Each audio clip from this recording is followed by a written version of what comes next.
नमस्कार, मैं doctor Niranjan Singh, senior consultant physician, Shelby multi speciality hospital, Jaipur. मैंने अपना MBBS MD medicine SMS medical college Jaipur से किया है। उसके बाद Fortis hospital, SMS hospital, Manipal hospital में सेवाएं दी हैं। And from last 4-5 years I am working in Shelby hospital. Sir, जैसा कि हम लोग जानते हैं अभी थोड़ा सा वेदर जो है बारिश का है, इसमें कई सारी डिजीज़ होती है मरीजों को, तो जिसमें डेंगू भी देखने को मिलता है, चिकनगुनिया भी देखने को मिलता है। तो उस केस में पेशेंट्स के अवेयरनेस के लिए आप क्या बताना चाहेंगे, उनको किस तरह का गाइडेंस देना चाहिए? हम लोगों ने बहुत बार ये देखा और हर ईयरली हम लोग देखते हैं, हमेशा बात भी करते हैं कि पानी को जमा ना होने दिया जाए। बट बिकॉज ऑफ इतना अच्छा पानी का निकलने का वे नहीं है रोड्स पे या स्टेट के अंदर, तो आप देखेंगे कि पूरे देश में हर जगह डेंगू के पेशेंट्स बहुत ज़्यादा हो जाते हैं इस टाइम पे। तो मेनली जो अब इश्यूज आएंगे बारिश का पानी जमा होने की वजह से, वो डेंगू है, चिकनगुनिया है, एक्यूट गैस्ट्रोएंटेराइटिस है, वायरल हेपेटाइटिस जो उसमें लिवर फेलियर या जॉन्डिस हो जाता है, वो देखने को मिलता है। तो इसमें हमको यही ध्यान रखना है कि जहाँ तक हो पाए अपने घर के अंदर या आसपास के एरिया में पानी जमा ना होने दें। कूलर या बाकी किसी चीज़ में अगर पानी जमा है तो उसको साफ़ करना बहुत इंपॉर्टेंट है। जब भी आप घर से बाहर निकलें तो फुल स्लीव्स की, फुल बाही की शर्ट या फुल पैंट पहन के निकलें। मेनली जो पार्क के एरियाज है, घास के आसपास के एरिया। और अगर कभी भी ऐसा कुछ निकले कि आपको कुछ खांसी जुकाम या टेम्परेचर, बुखार, फीवर आ रहा है, तो उस चीज़ में आप हमेशा सिर्फ और सिर्फ इस टाइम पे कम से कम पैरासीटामोल ही लें। कई बार उसमें लोग मेडिकल शॉप से यहाँ खरीदने का रहता है ट्रेंड, तो ऐसी दवाइयाँ कुछ होती हैं जो कि प्लेटलेट काउंट को और कम करवाती हैं। तो जो डेंगू फीवर है उसमें प्लेटलेट काउंट वैसे ही कम होता है, तो उसमें बहुत ड्रास्टिकली फॉल हो जाता है। पैरासीटामोल जो सॉल्ट की जो मेडिसिन हैं, जैसे कि डोलो हो गई या कोई भी पैरासिप हो गई, वो सेफ होती हैं। तो जब भी आपको फीवर या बॉडी कुछ भी हो तो पीसीएम ही लें।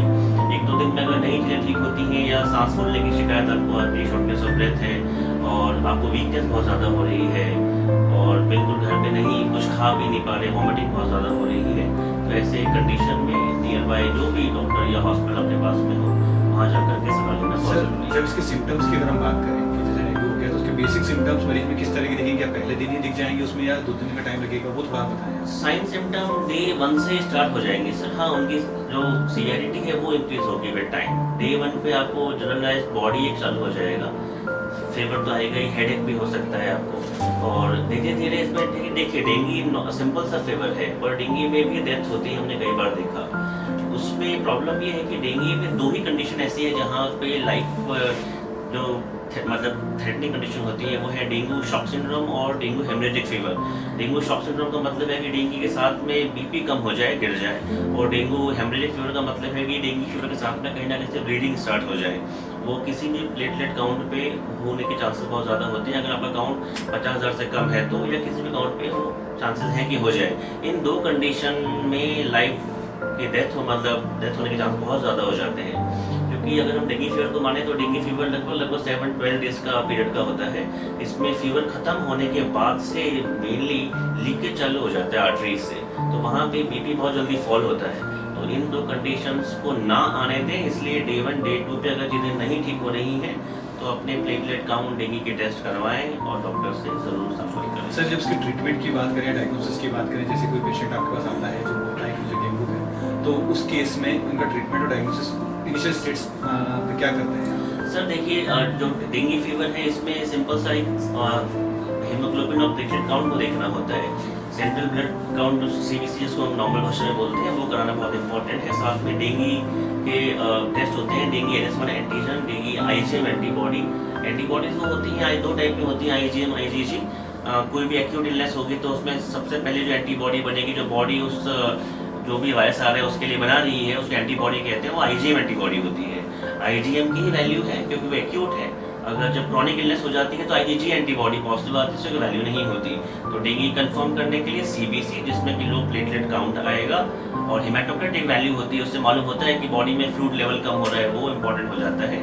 और डेंगू NS1 एंटीजन और डेंगू IgM एंटीबॉडी, ये टेस्ट इंपॉर्टेंट। इसकी रिकवरी में सर ऑलमोस्ट कितना टाइम लग जाता है पेशेंट को? उस टाइम पे उनको किस तरह की प्रिकॉशंस रखनी चाहिए? 7 to 12 डेज का जो पीरियड है उसमें आप ये माने कि फीवर जो यूजुअली आता है वो 4 to 6 डेज तक आता है। फीवर खत्म होने के बाद बिल्कुल हल्के में ना लें। फीवर खत्म होने के नेक्स्ट 72 आवर्स तक रिस्क बना रहता है। इसलिए सबसे इम्पोर्टेंट है कि सिंपल पैरासीटामोल आइदर 500 और उससे फीवर नहीं जा रहा हो तो जो 650 आता है वही ले। दिन में 3 या 4 बार तक मैक्सिमम ले लें। अगर फीवर अराउंड द क्लॉक आपको 6 घंटे में आ रहा है तो fluid therapy should be very high. पानी खूब पिए, कुछ खाने पीने की इच्छा ना हो बट पानी खूब पिए। एटलीस्ट 5 to 6 लीटर्स ऑफ पानी पर डे लेना इंपॉर्टेंट है, क्योंकि इसमें ट्रीटमेंट में भी अगर आप एडमिट भी होते हैं तो सिम्टोमेटिक ट्रीटमेंट ही मेनली होता है, उसमें फ्लूइड थेरेपी का ही सबसे ज़्यादा इंपॉर्टेंस है। प्लेटलेट काउंट को मॉर्निंग इवनिंग दिन में 2 बार ज़रूर करवाएं अगर वो बहुत ही फास्ट स्पीड से कम हो रहा है। तो क्योंकि हमने देखा है जैसे नॉर्मल जो काउंट होता है वो 1.5 लाख से 4.5 लाख तक होता है। आपने मॉर्निंग में कराया, फीवर हाई ग्रेड है, आपको वो आया 1.5 लाख के आसपास या 1 लाख आया, वो हो सकता है शाम में आपको सिर्फ 20,000 मिल जाए। Thank you so much sir. उम्मीद करते हैं कि हमारे पेशेंट्स को जो है इस वीडियो के माध्यम से कुछ जानकारी मिल पाएगी और जब भी कभी उन्हें इस तरह के सिम्टम्स दिखेंगे वो नज़दीकी हमारे किसी डॉक्टर से संपर्क करेंगे। धन्यवाद। Thank you so much.